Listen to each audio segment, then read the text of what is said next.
Hi friends, welcome to my channel. ఇప్పటి వరకు నా ఛానల్ని సబ్స్క్రైబ్ చేసుకోకపోతే సబ్స్క్రైబ్ చేసుకోగలరు. ఈరోజు నేను మీకు జొన్న రొట్టెలు ఎలా చేయాలో చూపిస్తానండి. నేను చెప్పినట్టు చేసినట్టయితే రొట్టెలు చాలా బాగా విరిగిపోకుండా చాలా బాగా వస్తాయండి.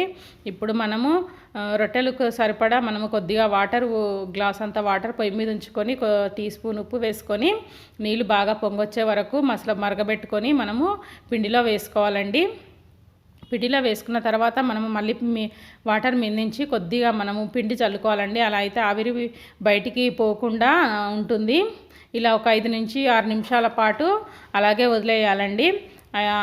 ఒక 5-6 నిమిషాల తర్వాత మనము బాగా ప్రెస్ చేస్తూ ఒక స్పూన్తో బాగా ప్రెస్ చేస్తూ కలుపుకోవాలండి. ఇలా బాగా ఒక 2 నిమిషాల పాటు ఇలా స్పూన్తో బాగా ప్రెస్ చేస్తూ కలుపుకుంటే పిండి కొద్దిగా జిగొస్తుందండి. మనం రొట్టె చేసేటప్పుడు విరిగిపోదు. ఇలా పిండి అంతా మనం ఒక పక్కన ఉంచుకొని మనము ఒక్కొక్క రొట్టెకు సరిపడా పిండి కొద్దిగా తడిపెట్టుకుంటూ చెయ్యి బాగా వేళ్ళతో ప్రెస్ చేస్తూ కలుపుకోవాలండి. ఇలా వేళ్ళతో బాగా ప్రెస్ చేస్తూ కలుపుకున్నట్టు ఇలా మనము చెయ్యి తడిపెట్టుకొని బాగా ప్రెస్ చేస్తూ వేళ్ళతో ప్రెస్ చేస్తూ తడుపుకోవాలండి పిండి. మనం పిండి కలుపుకోవడంలోనే మనకు రొట్టె బాగా సాగుతుందండి. ఇలా మనము త్వరగా అవుతుందని చల్లనీళ్ళు పెట్టుకొని చేసుకోకూడదండి. ఇలా మనం చిన్న చిన్న సైజు ముద్దలు తీసుకొని చేసుకోవాలి. ఫస్ట్ టైం చేసుకునే వాళ్ళు చపాతీ ముద్ద కన్నా కొద్దిగా పెద్దగా తీసుకోండి. ఇప్పుడు మనము ఎడమ చేతిలో ముద్ద ఉంచుకొని కొద్దిగా పొడిపిండి వేసుకోవాలండి. పొడిపిండి వేసుకొని ఎడమ చేతిలో పెట్టుకొని కుడి చేతితో మనము 4 వేళ్ళతో ఇలా మనము తిప్పుకుంటూ ప్రెస్ చేసుకున్నట్టయితే మనకు కొద్దిగా ముద్ద పెద్ద సైజు వస్తుందండి. ఇప్పుడు మనం కొద్దిగా పెద్దగా వచ్చిన తర్వాత మీకు వీలైనంత వరకు పెద్దగా వచ్చిన తర్వాత మళ్ళీ ఎడమ చేయి పైన ఉంచి 4 వేలు కిందికి బొటనవేలు పైకి ఉంచి మళ్ళీ కొద్ది పొడిపిండి వేసుకోవాలి. పొడిపిండి వేసుకున్న తర్వాత 2 చేతులు 4 వేలు కింద సైడు బొటనవేలు పై సైడు ఉంచి మళ్ళీ మనము ప్రెస్ చేసుకుంటూ ఇలా తిప్పుకోవాలండి. మనము ఒకేసారి పీట మీద ముద్ద వేసుకుంటే మనకు పలుగుడు వస్తుందండి. ఇలా చేసుకున్నట్టయితే మనకు కొంచెం రొట్టె చేతి మీదనే మామూలుగా చిన్న సైజు రొట్టె తయారవుతుందండి. ఇలా చేసుకున్న తర్వాత మనకు వీలైనంత వరకు ఇలా చేసుకోవాలండి. ఇలా చేసుకున్న తర్వాత మనము ఇప్పుడు పీట మీద కొద్దిగా పొడిపిండి వేసుకోవాలండి.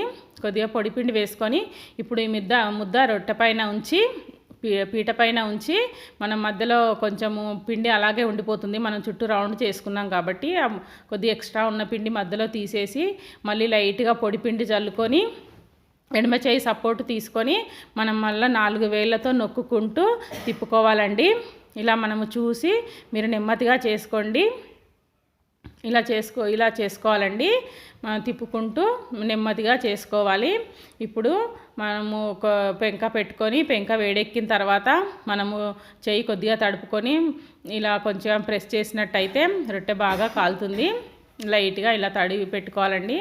ఇప్పుడు మనము ఎడమ చేయితో కొంచెము రొట్టె లేపుకొని ఇప్పుడు కుడి చేయి కింద వైపు నుంచుకొని మనము రొట్టె దాని మీదకి మరలా తిప్పేసుకోవాలండి. పెంక మీద వేసుకోవాలి. స్టవ్ హైలో ఉంచి కాల్చుకోవాలండి. సిమ్లో ఉంచితే సరిగ్గా కాలదు.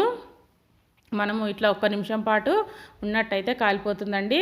మనం కొంచెము సలాకితో కొద్దిగా చూసుకొని మనం కొద్దిగా మళ్ళీ నీళ్లు చల్లుకొని చేయితో ఇదంతా మనము ఒకసారి బాగా తడి పెట్టుకోవాలండి. మనకు చెయ్యి కాలుతుంది అనుకున్న వాళ్ళు కొద్దిగా క్లాత్ తీసుకొని వాటర్లో ముంచి మీరు తడి చేసుకోండి. అలా వాటర్ పెట్టుకున్న తర్వాత మళ్ళీ రెండో వైపు తిప్పుకోవాలండి. మళ్ళీ కొద్దిగా 1 నిమిషం పాటు ఉంచేస్తే మళ్ళీ రెండో వైపు కూడా కాలిపోతుందండి రొట్టె. ఇలా కాలిన తర్వాత మనము ఎటైతే కాలేదో అటు రెండు దిక్కులా తిప్పుకుంటూ మనము రొట్టె కాల్చుకోవాలండి. ఇంతేనండి, చాలా ఈజీగా చేసుకోవచ్చండి జొన్న రొట్టె. నేను చెప్పిన టిప్స్ మంచి పాటించినట్టయితే చాలా ఈజీగా చేసుకోవచ్చు. ఫస్ట్ టైం చేసుకున్న వాళ్ళు కూడా. నా వీడియో మీకు నచ్చినట్టయితే లైక్ చేయగలరు, షేర్ చేయగలరు, సబ్స్క్రైబ్ చేయగలరు. కిందనే ఉన్న బెల్ ఐకాన్ని నొక్కగలరు.